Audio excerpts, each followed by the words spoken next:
Bonjour à toutes et à tous, effectivement c'est déjà la deuxième fois de la semaine qu'on se retrouve pour parler de l'actualité autour de l'univers Marvel. Mais comme vous le savez, j'étais en retard ce mercredi, donc j'ai d'abord rattrapé mon retard. Et comme prévu, on se retrouve tout de même ce samedi pour parler de toutes les actualités Marvel qui sont sorties depuis lundi, donc depuis une semaine. On a beaucoup de choses, très peu de Sony avec une petite rumeur autour de Spider-Man et beaucoup de choses autour de la promo de Deadpool et Wolverine et surtout une série qui a été officialisée dont je suis très content. Évidemment, bienvenue à toutes et à tous dans une nouvelle vidéo actualité Marvel.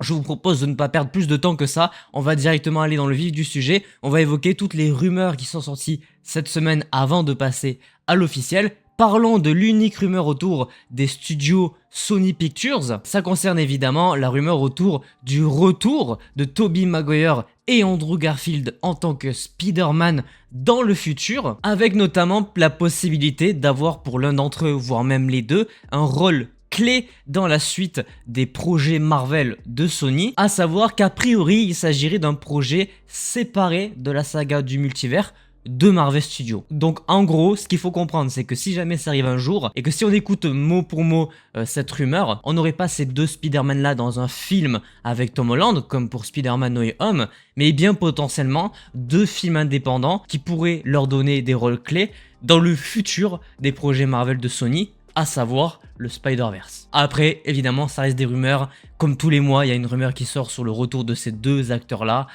Bon, à un moment donné, on n'y croit plus trop. Full Marvel Studios maintenant, et parlons d'Avengers 5, anciennement appelé Avengers The Kang Dynasty. Rumeur autour de ce projet, il semblerait que le tournage pourrait commencer en janvier prochain, en janvier donc 2025, et que ça serait un film multiversel, mais terre à terre. Et forcément, on pense à Kang qui pourrait arriver sur la Terre et foutre le bordel et tuer plein d'Avengers.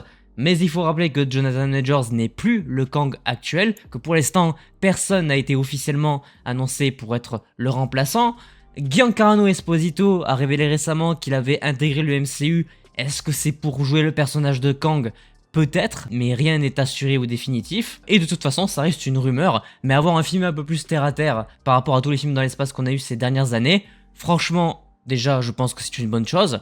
Et surtout, pour le traitement des personnages, et surtout pour la mort de peut-être certains d'entre eux, je pense qu'un gros méchant sur Terre, comme Thanos l'a été à un moment donné dans Infinity War, ça peut être une très bonne chose. Maintenant, évidemment, on va attendre quelques années parce que le film ne va pas sortir avant, je pense, 2027, voire même 2028. Parlons des Midnight Suns, ce projet qui petit à petit a l'air de se dévoiler. Là, on est encore une fois sur une rumeur partagée par Daniel RPK qui nous annonce que le tournage de ce potentiel projet pourrait intervenir après le tournage de celui de Blade, un personnage qui pourrait justement faire partie de cette équipe-là. Mais pour le coup, il va falloir être patient parce que le tournage de Blade n'a toujours pas, lui, commencé. Et d'ailleurs, par rapport à la news qu'on a évoquée la semaine dernière, comme quoi Bob Iger allait réduire considérablement le nombre de sorties par an, pour l'instant le film Blade qui est toujours prévu pour 2025 n'a pas encore été décalé à 2026.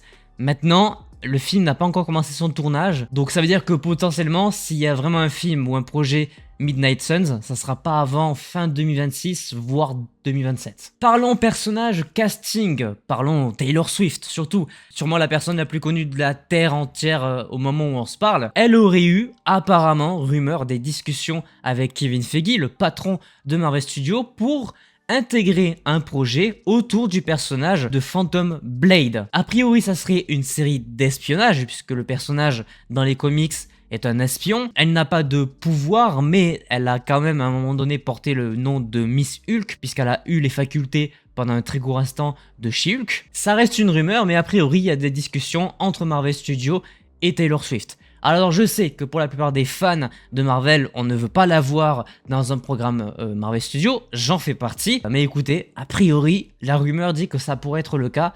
Donc à voir. Toujours dans les rumeurs, parlons de Nova, ce projet qui, pareil, comme pour Midnight Suns, a l'air de se dévoiler petit à petit. Le programme serait finalement vu à l'heure actuelle comme être une série et le casting aurait été lancé puisque Marvel est à la recherche d'un acteur d'une vingtaine d'années pour le rôle titre, qui pourrait donc être Richard Rider, là où Sam Alexander, un autre variant de Nova, lui, dans le film ou dans la série, ne serait qu'un enfant. On est vraiment au début du processus de Nova, donc rien d'officiel. On peut commencer à spéculer sur évidemment qui pourrait l'interpréter, mais pour l'instant, rien de concret, ça reste des rumeurs, mais il semble assez logique qu'un projet Nova finisse par arriver assez vite. D'ailleurs, en parlant de Nova, on va parler de What If Immersive Story, je crois, qui est donc le programme qui va sortir le 30 mai prochain sur Disney+, pour ceux qui ont un Apple Vision Pro en leur possession. Ils ont dévoilé une bande-annonce pour l'occasion et il a été confirmé que le Nova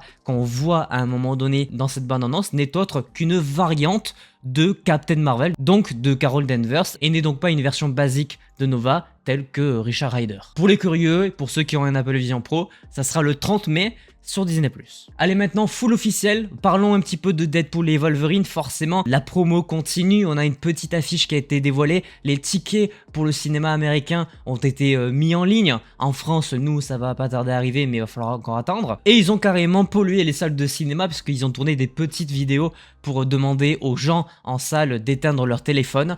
C'est de la promo, c'est du Deadpool, c'est du Wolverine, c'est assez classique, mais la particularité ici c'est que c'est assez original puisque Deadpool est un personnage qui traverse le 4e mur, donc ils mettent tout le paquet et ça marche. Sorti évidemment le 24 juillet au cinéma, il me tarde. Dans le même thème, parlons des X-Men. J'avais évoqué il y a de ça quelques temps que 2 scénaristes étaient en finale, potentiel finale, pour être les scénaristes du film X-Men de Marvel Studios. Et bien c'est officiel, c'est Michael Leslie qui est actuellement en négociation avec Marvel pour scénariser le futur film Marvel Studios X-Men. Et par ailleurs, toujours avec les X-Men, on a le making-of de la série d'animation qui vient de se terminer, X-Men 97, qui est lui aussi disponible sur Disney+.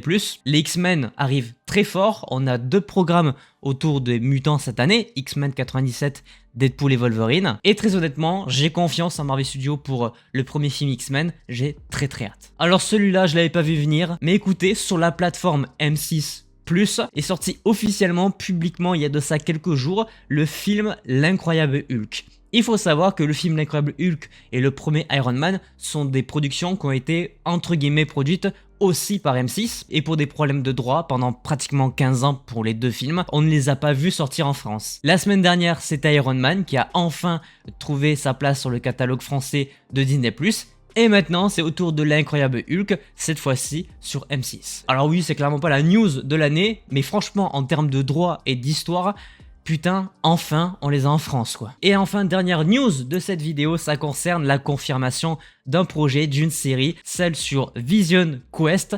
Paul Bettany reprendra évidemment le rôle de Vision, la version blanche qu'on a vue dans la série WandaVision. Très content de savoir que cette série est enfin officialisée parce qu'il y a beaucoup de choses, je pense, d'intéressantes à traiter sur le personnage. On sait qu'il est parti à la fin de WandaVision et depuis, on n'a aucune nouvelle. Il y a des choses intéressantes au niveau de la famille de robots qu'il a conçue dans les comics. La série devrait sortir a priori en 2026 et le showrunner principal serait Terry Matalas qui s'est notamment occupé de Star Trek Picard. Et perso, j'ai trop hâte. J'adore ce personnage, cette version qui est apparu dans WandaVision m'a beaucoup plu. Paul Bettany, on l'adore, il est là depuis le tout premier film du MCU parce que c'était lui la voix de Jarvis. Une excellente nouvelle, j'ai envie de dire, c'est cool que ça soit enfin officialisé parce que ça faisait pratiquement 1 an, voire 1 an et demi qu'il y avait des rumeurs autour de ce programme. Rendez-vous, on l'espère, en 2026 pour cette série. D'ailleurs, il y a eu quelques petits changements autour de qui allait s'occuper du scénario, etc. Mais c'est pas forcément le plus intéressant. Je vous épargne ça, le plus important, c'est évidemment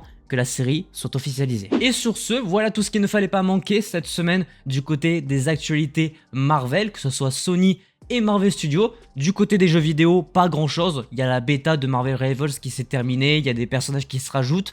Le jeu devrait bientôt sortir publiquement. Mais hormis ça, voilà, on a tout traité. Je vous donne évidemment rendez-vous dimanche prochain pour traiter des prochaines actualités autour de l'univers Marvel. J'espère que celle-ci, évidemment, vous aura plu. N'hésitez pas à laisser un petit pouce bleu si c'est le cas, à vous abonner, activer la cloche pour ne pas manquer les prochaines vidéos. Et sur ce, portez-vous bien. C'était votre Captain.